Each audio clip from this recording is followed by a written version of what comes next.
So, okay, here's where the rubber hits the road. What are you doing in your life to not get sucked up into this? So me and Erin have started. So Erin is my wife. For those who don't know, Gomer. Not you. Had no idea. Had no idea. We do a thing where we're trying to. So it's actually my aunt. We got this idea from my aunt and uncle. Where so like when we're home from work, we're gonna take an hour and just like put on some music and like grab some wine, and we're gonna just have a happy hour and just talk. Try to arrange that's awesome. like living room in a way where, because we have a small hipster apartment, not have it be where it's around the TV, but the TV's just kind of like there. But I would love to be able to put like a drape over or something like that. Yeah. But where it's built around conversation, like the actual layout of the room. And there is like a sacramental aspect to this. Like we want it to be what it represents. So how we lay out our living room has... we have changed that because of trying to get away from that. And also just, I think, I'm starting to just not keep my phone in our room, put it in the other room, just use an alarm clock to wake up, which has been really difficult because... Alarm clocks are clunky. Yeah, it's annoying. And I do get worried about, like, what if something happens to Gomer and I won't know? We'll go to the shops and find out. No, so what about you personally? Yeah, what for my wife, she did this thing. My wife, this is funny. I'm obsessed with tech. I've been listening to podcasts from the very beginning because it was nerds doing podcasts, and I loved, Leo Laporte and the Tech Show, all these different, This Week in Tech, all of these different shows. It's technology. Yet I found that my addiction to my phone or my attachment is a lot less than Luke or even my wife. And my wife is not tech savvy at all. But she's into social media, she's into different things, and she's plugged in. That's how she maintains contact with her friends. She's very healthy in what she does on there, but she realizes that at night, with the shiny phone in your face, and that being the first thing, or even if it's your alarm clock. So my wife bought an alarm clock that she controls the light of it, and so she had created this whole basic system around it, where we have a plug on the other side of the room, on her desk, that you plug it in, you put it away, put the phone in Do Not Disturb. Like, I'm very strict on what notifications I let in my life. So every app that I install, you do not let them notify you ever. I do the same thing. Unless you find that there's a reason why you need that notification.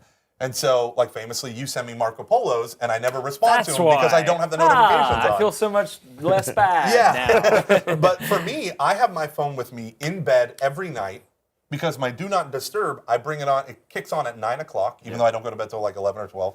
But I read because my brain, I have this tendency to live in my head and think about things and all this stuff. In order to kill that, I read specific literature that won't make me think too hard, but is entertaining enough that I want to read it and then I fall asleep. And it is, my wife can tell you funny stories about me falling asleep, smacking myself in the face. With your Kindle. But the idea is I have to go out of my way to create environments where we do this.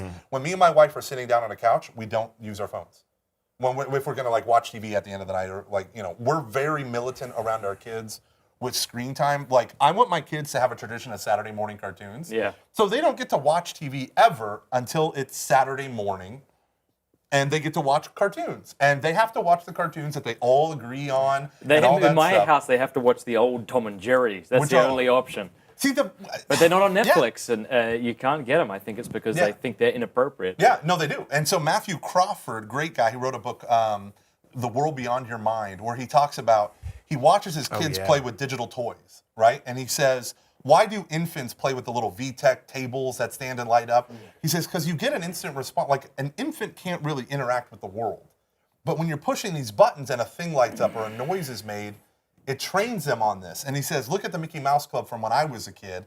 He says, Goofy would get hit in the head with an ironing board. These are physical objects in the real world that, even though it's silly, like an anvil falling on your head or a grand piano, those were real things that kids could see. Maybe not an anvil, but except in my smithy shop. Maybe in the Roadrunner. But then you have this thing where now, have you ever seen the Mickey Mouse Club now? I would refuse to. Well, it's awful. Sure, it's awful. But what they do is whenever they encounter a problem, they summon from the cloud, "Oh, Toodles!"